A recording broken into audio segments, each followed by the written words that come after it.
A esta hora bajamos el ruido y subimos el entendimiento de lo que importa. Economía, finanzas y realidad internacional. Inicia a las 5 siempre, con la conducción de Fernando Francia, de lunes a viernes a las 5 de la tarde, aquí por CRC 89.1 Radio.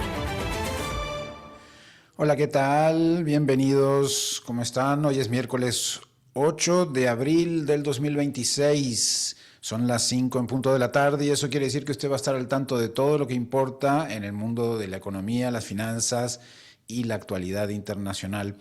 Algunos de los titulares que manejamos con las noticias para hoy: una tregua frágil, Irán denuncia violaciones, Hormuz aparentemente bloqueado, Israel sigue bombardeando Líbano, y todo esto en el medio en que el vicepresidente de Estados Unidos va al diálogo directo con Irán en Islamabad, Pakistán.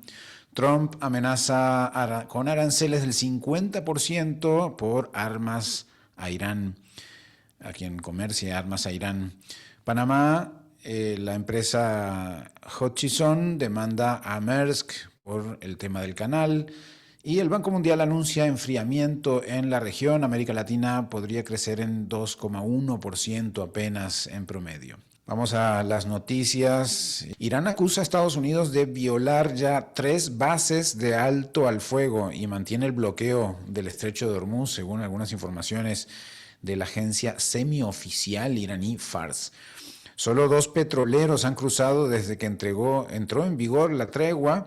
El presidente del Parlamento iraní sostiene que con ese nivel de incumplimiento y desconfianza, tanto el cese al fuego como las negociaciones se vuelven poco razonables.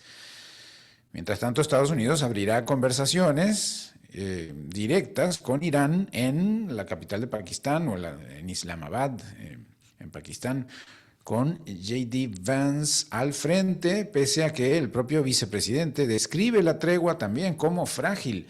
Vance dice que hay interlocutores dispuestos a negociar, pero advierte que si Teherán engaña o bloquea el proceso, descubrirá que Trump no es alguien con quien se pueda jugar, dice el vicepresidente. El alto al fuego existe, pero todavía pende de un hilo, dicen entonces de ambos lados. Y en otros temas, Donald Trump amenazó con imponer aranceles de 50% y sin excepciones a los países que suministren armas a Irán.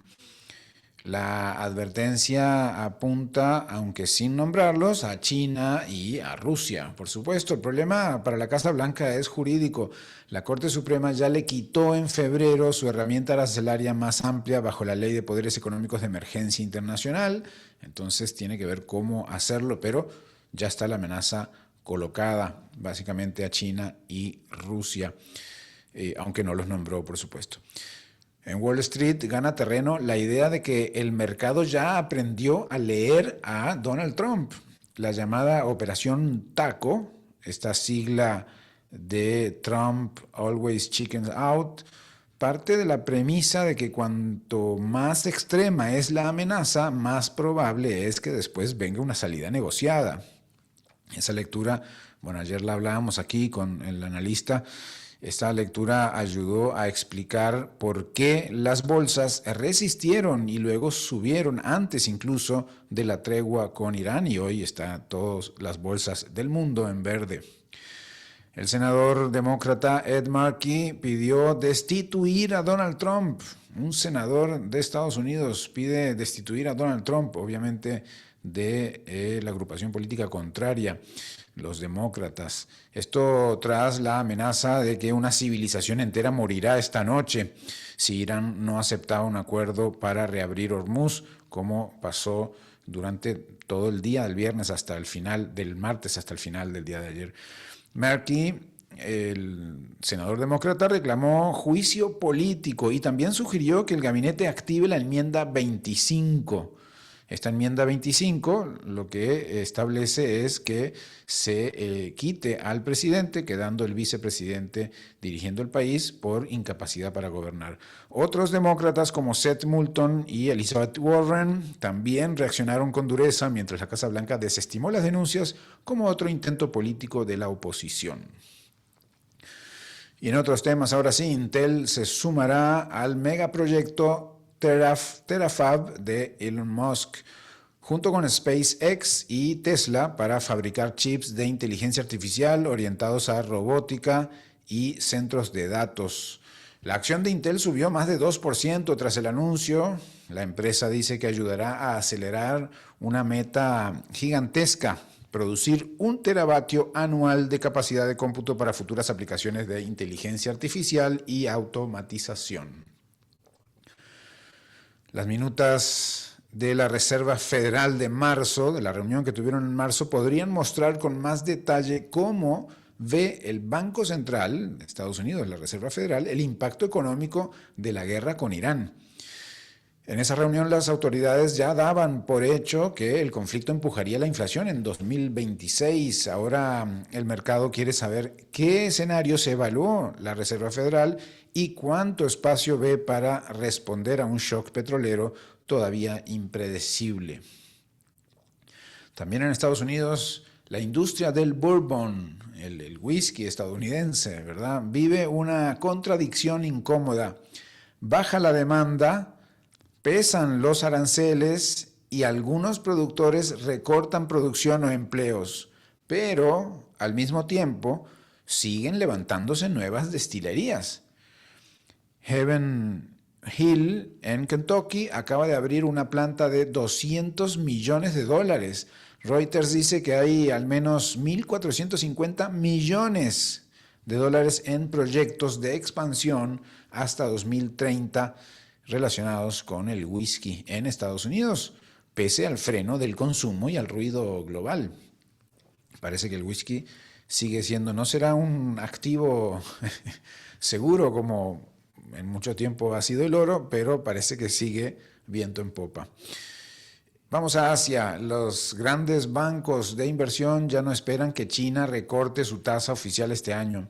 Reuters dice que el mejor desempeño de la economía china, su resistencia relativa al shock de Hormuz y algunos datos más sólidos de actividad llevaron a entidades como Goldman Sachs a retirar sus pronósticos de baja.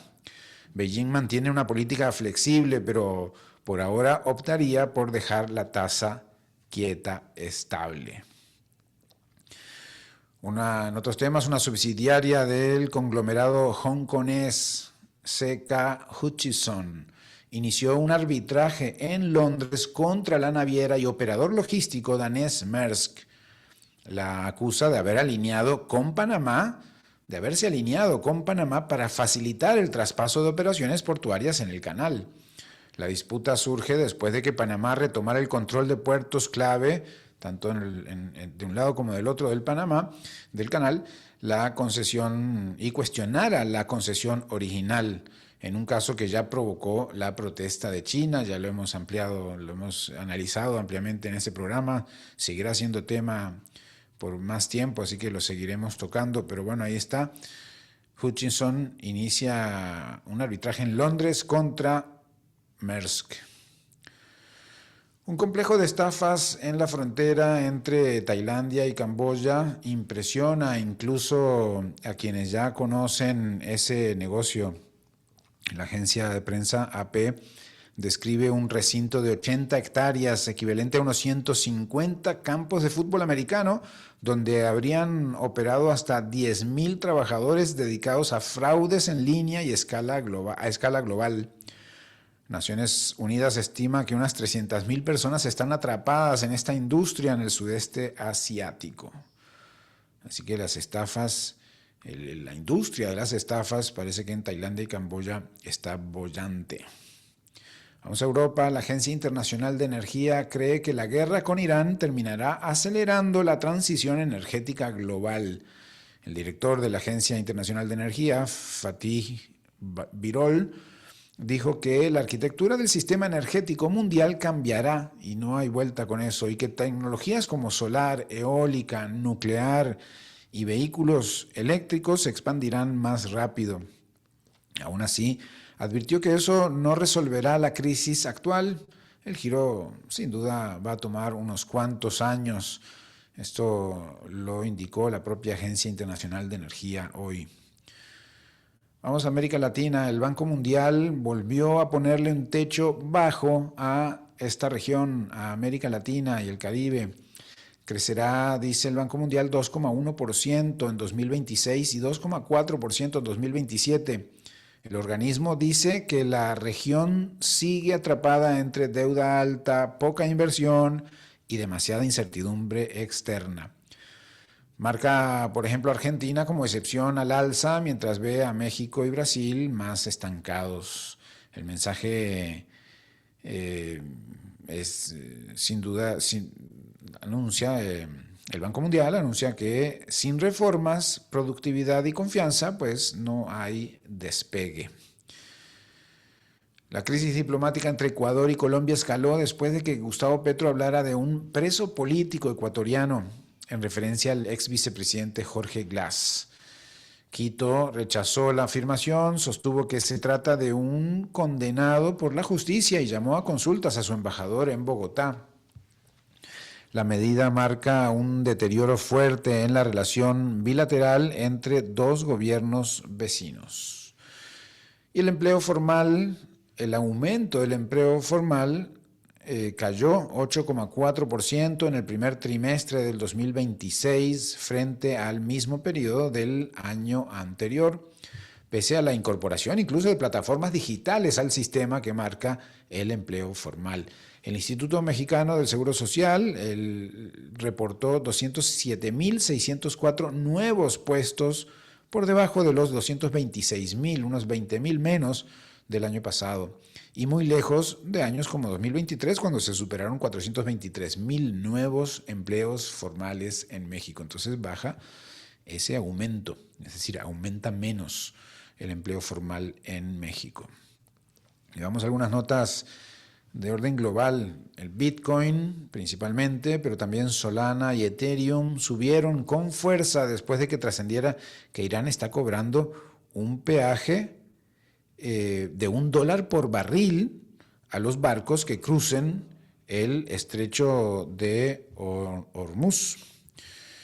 Y que ese pago además se haría con criptomonedas. No se informó preferencia por alguna moneda en específica, todas subieron, pero la sola posibilidad alcanzó para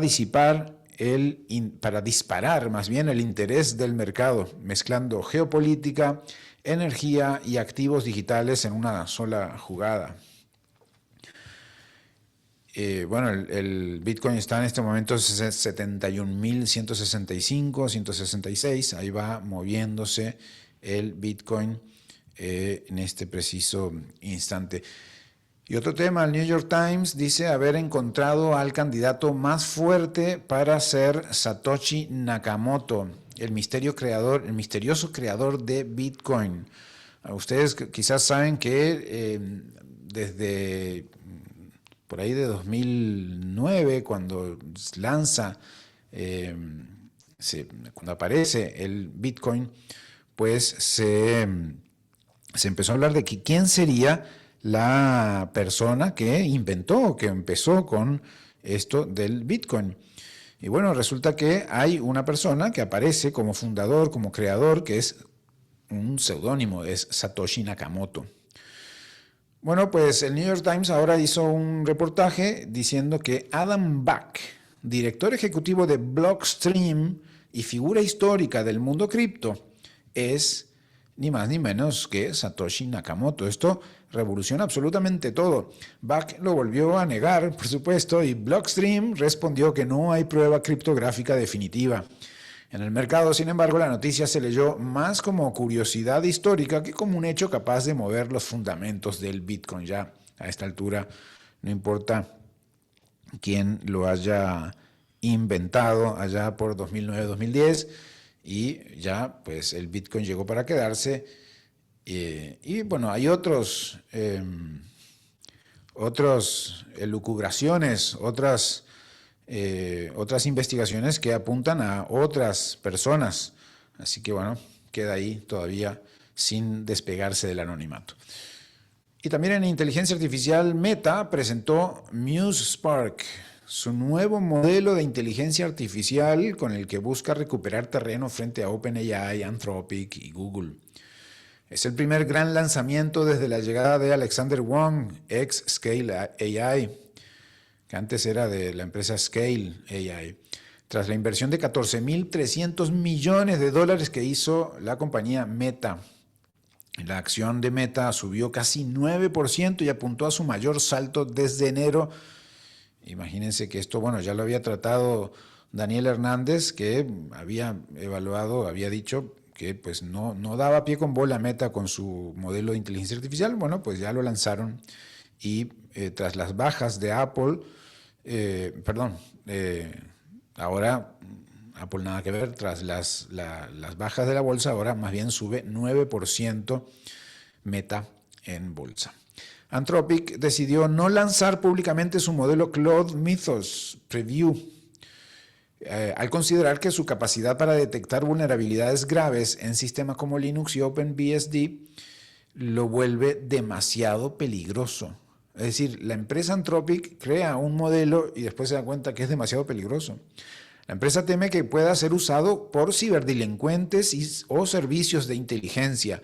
El caso muestra hasta qué punto algunas firmas de inteligencia artificial ya están frenando productos, no por fallas, sino por exceso de potencia. Terminamos también, gracias amigos, por una tarde más que compartimos, que nos informamos de cómo está el mundo en temas económicos, financieros y geopolíticos. CRC 891 Radio, me despido, nos vemos en 23 horas, hasta la próxima.